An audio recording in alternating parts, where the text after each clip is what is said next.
Hello good morning everyone. Madhya Pradesh के daily current affairs में बात करेंगे 18 मार्च के सारे महत्वपूर्ण करंट अफेयर्स के बारे में। और हमारा कुछ करंट अफेयर्स अभी इस वीक का छूट गया है, तो उसको भी हम 2-3 दिन में डेली बेसिस पे एक वीडियो में आपको दे दूंगा, तो उसमें हम उसको भी पूरा जो है वो कवर कर लेंगे। इसलिए आप करंट अफेयर्स की बिल्कुल टेंशन ना लें। एक्चुअल में थोड़ी सी पहले तबीयत खराब हो गई थी मेरी, सर्दी जुकाम, उसके बाद फिर फीवर आ गया, फिर गले में इन्फेक्शन हो गया, जिसके कारण मैं रिकॉर्डिंग नहीं कर पा रहा था। अब हम सारा जो है करंट अफेयर्स जो है हमारा वो कंटिन्यू करेंगे। मास्टर वीडियोस भी हमारे अब कंटिन्यू होंगे। साथ में हमारे एक बजट का वीडियो छूटा हुआ है, और एक हमारे जो राष्ट्रीय आयोग हैं उनका भी एक वीडियो छूटा हुआ है। वो आपको बजट का वीडियो आपको एक आध दिन में मिल जाएगा। राष्ट्रीय आयोग का जो दूसरा पार्ट है वो आपको आज ही मैं दे दूंगा।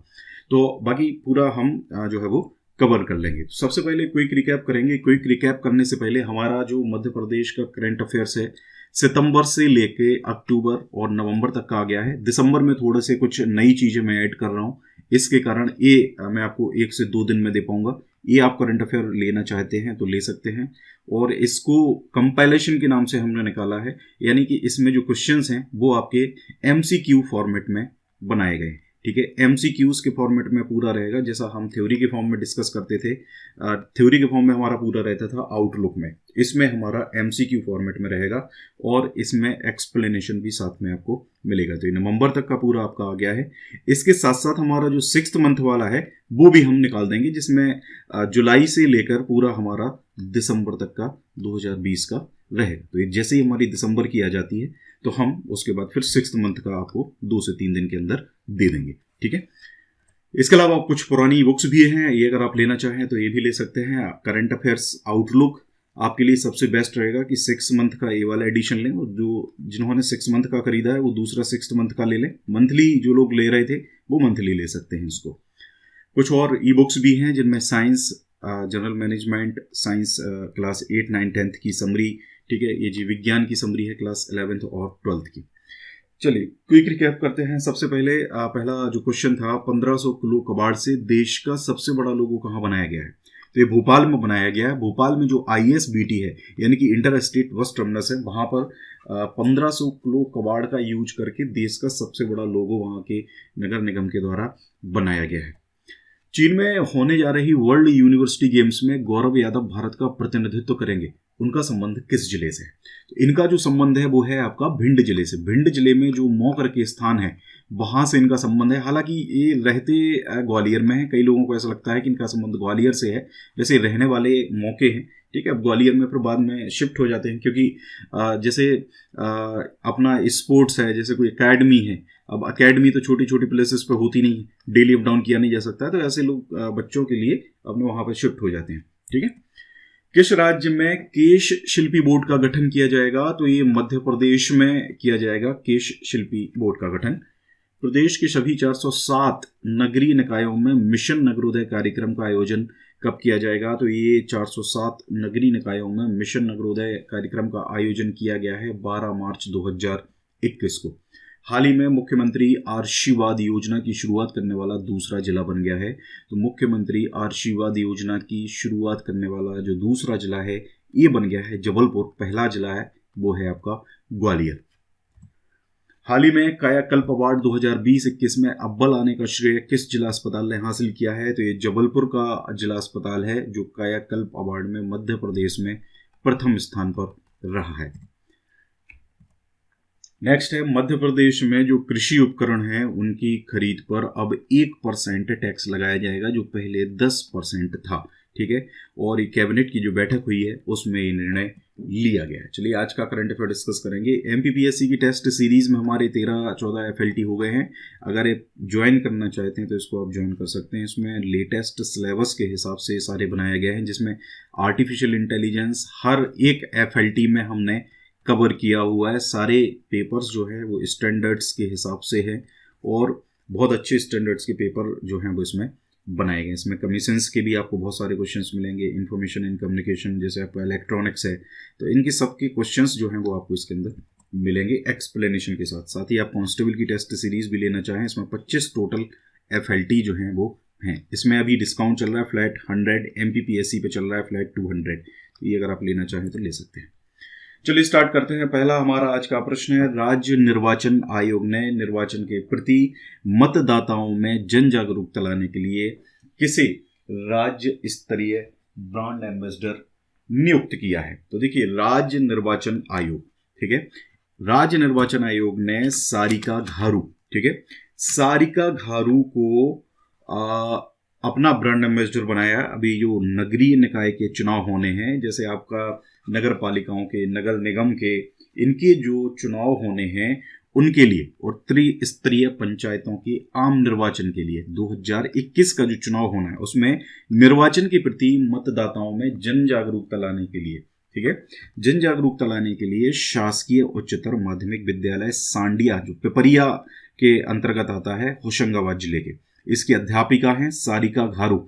साइंस के लिए काफ़ी इनोवेशन का काम भी ये करती हैं, पहले भी ये न्यूज़ में रही हैं, हम पहले भी इनके बारे में डिस्कस कर चुके हैं। इनको राज्य स्तरीय ब्रांड एम्बेसडर नियुक्त किया गया है। राज्य निर्वाचन आयोग के जो सचिव हैं अभी फिलहाल वो कौन है? दुर्ग विजय सिंह हैं। इन्होंने ये जानकारी दी है कि घारू जो हैं ये जिलों में उप जिला निर्वाचन अधिकारी और नोडल अधिकारी से विचार विमर्श करके सेंस की गतिविधियों का क्रियान्वयन करेंगे। देखिए, यहाँ पर हम आपसे अगर बात करें कि जो राज्य निर्वाचन आयोग है, ठीक है, और इसमें जो 73वां और 74वां संविधान संशोधन था, ठीक है, 73वां 74वां संविधान संशोधन था, उसके माध्यम से संविधान में पंचायती राज और नगरीय शासन से संबंधित प्रावधान किए गए, ठीक है, और इनमें जो नगरीय निकाय हैं या पंचायतें हैं, इनमें चुनाव करने की जो जिम्मेदारी है, साथ ही मतदाता सूची बनाने की जो जिम्मेदारी है, वो सारी किसकी है? राज्य निर्वाचन आयोग की है, ठीक है, राज्य निर्वाचन आयोग की ये सारी जिम्मेदारी है। साथ साथ यह एक संवैधानिक, ठीक है, यह एक संवैधानिक निकाय है, ठीक है। संवैधानिक निकाय होने का मतलब है कि भारत का जो संविधान है उस संविधान में इसके लिए अनुच्छेद हैं, ठीक है, इसके बारे में डिस्कस किया गया है, ठीक है। तो ये गठन जो है ये 243 के 243 के आर्टिकल के थ्रू इसका गठन जो है किया गया था। और मध्य प्रदेश का जो राज्य निर्वाचन आयोग है 1 फरवरी, ठीक है, 1 फरवरी 1994 को इसका गठन किया गया था। इसके साथ साथ आपको पता होना चाहिए कि राज्य निर्वाचन आयोग की जो नियुक्ति है वो किसके द्वारा की जाती है? ये की जाती है राज्य के गवर्नर के द्वारा। 6 वर्ष का इनका कार्यकाल होता है, 6 वर्ष या 65 वर्ष की आयु, जो भी पहले हो वो इसकी इनकी मतलब जो एज है, मतलब टाइम है, कार्यकाल है, वो होता है। अगर हम बात करें इसमें राज्य निर्वाचन आयुक्त तो होते हैं। अगर आयुक्त की बात करें तो अभी बीपी सिंह है, बीपी सिंह यानी बसंत प्रताप सिंह, बसंत प्रताप सिंह 6वें आयोग, वित्त आयोग के राज्य निर्वाचन आयुक्त हैं, 6 नंबर के। पहले कौन थे? पहले थे NB लोहानी, ठीक है, ध्यान रखिए। NB लोहानी का जो कार्यकाल है 1994 से लेके 2000 तक था। अभी तक कुल 6 लोगों को बनाया गया है। दूसरे नंबर के जो थे वो गोपाल शरण शुक्ल थे, तीसरे नंबर के आदित्य विजय सिंह थे, चौथे नंबर के अजीत रायजादा थे, 5वें नंबर के थे R परशुराम, ठीक है। तो इतने लोग अभी तक रह चुके हैं आपके राज्य निर्वाचन आयुक्त। तो ये सारी जानकारी आपको होनी चाहिए, ठीक है। और राज्य निर्वाचन आयुक्त का जो कार्यालय है वो कहाँ पर है? तो ये राज्य निर्वाचन आयोग का जो कार्यालय है वो है आपका मध्य प्रदेश की राजधानी भोपाल के अंदर, ठीक है। तो इतनी सारी चीजें जो हैं आपको याद रखनी। अगला प्रश्न है, प्रधानमंत्री मातृ वंदना योजना में मध्य प्रदेश को वर्ष 2020-21 में योजना क्रियान्वयन में राष्ट्रीय स्तर पर कौन सा स्थान प्राप्त हुआ है? तो प्रधानमंत्री मातृ वंदना योजना, ठीक है, भारत सरकार की एक महत्वाकांक्षी योजना है जिसमें वर्ष 2020-21, ठीक है, यानी इस वित्तीय वर्ष की बात की जा रही है। इसमें योजना के क्रियान्वयन में मध्य प्रदेश को इस बार भी प्रथम स्थान प्राप्त हुआ है, ठीक है। इस बार भी मतलब इससे पहले भी प्रथम स्थान प्राप्त हो चुका है मध्य प्रदेश को। मध्य प्रदेश ने योजना में 152% उपलब्धि अर्जित की है। योजना जब से प्रारंभ हुई है तब से लेकर आज तक वर्तमान तक 22,02,258 आवेदन पत्रों पर हितग्राहियों को 942 करोड़ रुपए का मातृत्व लाभ वितरण किया गया है, जो राष्ट्रीय स्तर पर प्रथम है। कितने लोगों को ये मतलब इस योजना का लाभ दिया जा चुका है, ये अपने को याद रखना है। 22 लाख, लगभग 22 लाख याद रखिए, एग्जैक्ट डेटा याद रखने की जरूरत नहीं है, ठीक है। मध्य प्रदेश को विगत वर्ष यानी कि वर्ष 2019-20 का जो वित्तीय वर्ष था, हमने ये भी आपको करंट अफेयर में बताया था। ठीक है, योजना के क्रियान्वयन में राष्ट्रीय स्तर पर प्रथम स्थान प्राप्त करने पर पुरस्कृत किया गया था। साथ में इसमें इंदौर जो है, इंदौर को भी इसमें पुरस्कृत किया गया था। प्रदेश में प्रधानमंत्री मातृ वंदना योजना को उमंग ऐप से भी लिंक किया गया है, जिसका उपयोग करके योजना के अंतर्गत जो हितग्राही हैं उनके आवेदन पत्रों को प्रविष्टि किए जाने में लगने वाले समय को कम किया जा चुका है। ठीक है, तो उमंग ऐप जो है इसके थ्रू भी इसको ऐड किया हुआ है। ये भी चीज आपको याद रखनी है। अब थोड़ा सा देखिए, हम प्रधानमंत्री मातृ वंदना जो योजना है इसके बारे में हम थोड़ा सा स्टैटिक जीके की बात करते हैं कि कब योजना आपकी ये शुरू हुई थी। तो इस योजना की शुरुआत नरेंद्र मोदी के कार्यकाल में हुई थी 1 जनवरी 2017 को। ठीक है, और समस्त जिलों में राष्ट्रीय खाद्य सुरक्षा अधिनियम 2013, ठीक है, राष्ट्रीय खाद्य सुरक्षा अधिनियम 2013 के तहत इसको लागू किया गया था। इसके साथ साथ इस योजना का उद्देश्य था गर्भवती महिलाओं को मजदूरी की हानि की आंशिक क्षतिपूर्ति के रूप में नकद प्रोत्साहन प्रदान करना। इससे महिलाओं को प्रथम बच्चे के प्रसव के पूर्व और पश्चात पर्याप्त आराम मिल सके। ठीक है, तो ये अपने को याद रखना है। दूसरी चीज, इस योजना के अंतर्गत समस्त गर्भवती महिलाएं या जो धात्री महिलाएं हैं उनको प्रथम जीवित जन्मे बच्चे पर निर्धारित शर्तों की पूर्ति उपरांत कुछ शर्तें होती हैं, उन शर्तों की पूर्ति करना आवश्यक है। प्रत्येक हितग्राही को 5,000 रुपये 3 किस्तों में दिए जाते हैं। यहां पर ये ध्यान रखना है, 5,000 रुपये 3 किस्तों में दिए जाते हैं। ये राशि आपको याद रखनी है। इसमें जो पहली किस्त है वो 1,000 रुपये की होती है, इसमें जो दूसरी किस्त है वो 2,000 रुपये की होती है, और इसमें जो तीसरी किस्त है वो भी आपकी 2,000 रुपये की होती है। ठीक है, तो किस्तें याद रखनी है। पहली किस्त कब मिलती है? पहली किस्त मिलती है गर्भावस्था का शीघ्र पंजीयन कराने पर। ठीक है, दूसरी किस्त मिलती है कम से कम एक प्रसव पूर्व जांच कराने और गर्भावस्था की 6 माह पूर्ण होने पर। तीसरी जो किस्त है वो मिलती है बच्चे के जन्म के पंजीकरण और बच्चे के प्रथम चक्र का टीकाकरण पूर्व होने पर। ठीक है, और डीबीटी के माध्यम से सीधे उनके आधार लिंक्ड बैंक या पोस्ट ऑफिस खाते में इसमें प्रदान जो है वो किया जाता है। यहां पे बात आई है, देखिए, राष्ट्रीय खाद्य सुरक्षा अधिनियम 2013 की। तो यहाँ पर राष्ट्रीय मध्य प्रदेश का जो राज्य खाद्य संरक्षण जो अधिनियम है 2013 का, उसके अंतर्गत मध्य प्रदेश में राज्य खाद्य संरक्षण मतलब एक निकाय जो है ये बनाया गया है राज्य सरकार के द्वारा। ठीक है, और इसका गठन करा गया था 21 जुलाई 2017 को। ठीक है, तो ये ध्यान रखना है अपना, चूंकि आयोग आजकल ज़्यादा चल रहे हैं तो उसके लिए आपको ये जानना जरूरी है। और इसके जो पहले अध्यक्ष हैं वो बनाए गए हैं वर्तमान जो अध्यक्ष हैं वो बनाए गए हैं राजकिशोर सवाई। ठीक है, यही पहले हैं और यही वर्तमान है भी। ठीक है, क्योंकि इनका जो कार्यकाल है वो 5 वर्ष का होता है। ठीक है, 5 वर्ष का होता है। तो 2017 में बनाए गए थे, तो ये 2017 और 5 2022 तक ये रहने वाले हैं। ठीक है, इसके अंदर एक अध्यक्ष और 5 अन्य सदस्य और 1 सचिव स्तर का अधिकारी इसके अंदर आपका मतलब होता है। ठीक है, तो इतनी चीज यहां पर याद रख लीजिएगा। अगला प्रश्न है, 18 मार्च को मिशन ग्रामोदय का मुख्य कार्यक्रम किस जिले में संपन्न होगा? तो ये 18 मार्च यानी कि आज मिशन ग्रामोदय का जो मुख्य कार्यक्रम है ये संपन्न होने जा रहा है मध्य प्रदेश के धार जिले में। ठीक है, धार जिले में ये संपन्न किया जाएगा 18 मार्च को। इसके तहत ग्रामीण क्षेत्र के करीब 1.25 लाख परिवारों को प्रधानमंत्री आवास की सौगात दी जाकर गृह प्रवेश कराया जाएगा। कितने लोगों को गृह प्रवेश कराया जाएगा? 1.25 लाख परिवारों को गृह प्रवेश इसके अंदर कराया जाएगा। मुख्य कार्यक्रम धार जिला मुख्यालय पर होगा। इसमें हितग्राहियों को सौंपे जा रहे 1.25 लाख आवासों की जो लागत है वो कितनी है? वो है आपकी 1562 करोड़ रुपए। साथ ही ग्रामीण विकास विभाग के करीब 10,500 से अधिक सामुदायिक निर्माण कार्यों का लोकार्पण भी किया जाएगा। इसमें केंद्रीय ग्रामीण विकास मंत्री नरेंद्र सिंह तोमर भी वर्चुअली उपस्थित रहेंगे। ठीक है, इस चीज के अंदर।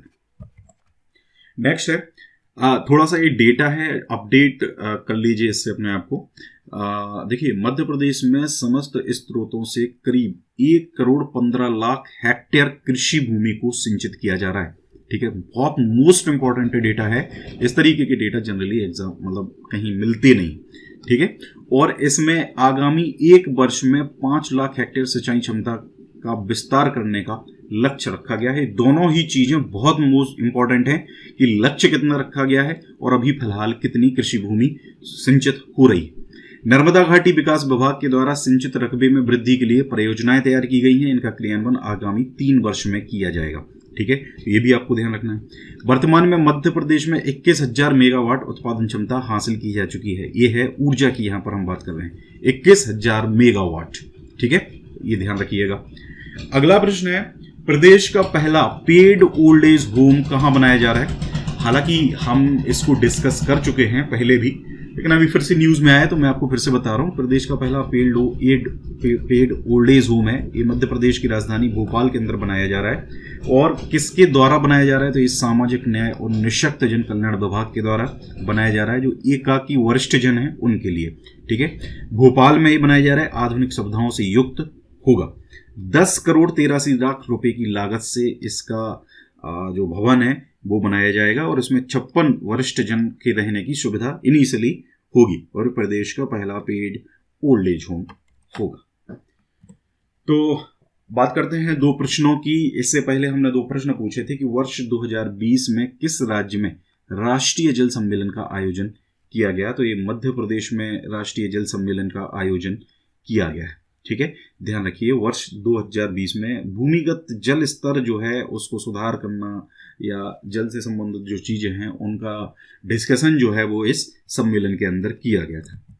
निम्नलिखित में से कौन भारत की पहली महिला कार्डियोलॉजिस्ट थी जिनका भी हाल ही में निधन हो गया है? तो डॉक्टर एस पद्मावती थी, जो भारत की पहली महिला कार्डियोलॉजिस्ट थी। ठीक है, अगला प्रश्न है आज के लिए आपका, निम्नलिखित में से कौन पिथौरा भित्ति चित्रकला से संबंधित है? ये कमेंट करके बताना, इन चारों में से आपको कमेंट करके बताना है। और ये चीज है आपकी, इनमें से जो मध्य प्रदेश के आदिवासी जनजातीय व्यक्तित्व जो हैं ये चारों लोग हैं, तो इनके बारे में भी थोड़ा सा आप रिसर्च कर लीजिएगा। यहाँ से प्रश्न, हालांकि हम डिस्कस करते रहते हैं इनके बारे में, तो ये पूरा आप चारों लोगों को कवर कर लीजिएगा। अगला है, 52 गजा जैन तीर्थ स्थल कहाँ स्थित है? तो ये भी प्रश्न आपको कमेंट करके बताना है। वीडियो को यहीं फिनिश करते हैं। अगर वीडियो आपको अच्छा लगता है तो लाइक करिएगा, शेयर करिएगा वीडियो को ज़्यादा से ज़्यादा लोगों तक। Thank you very much.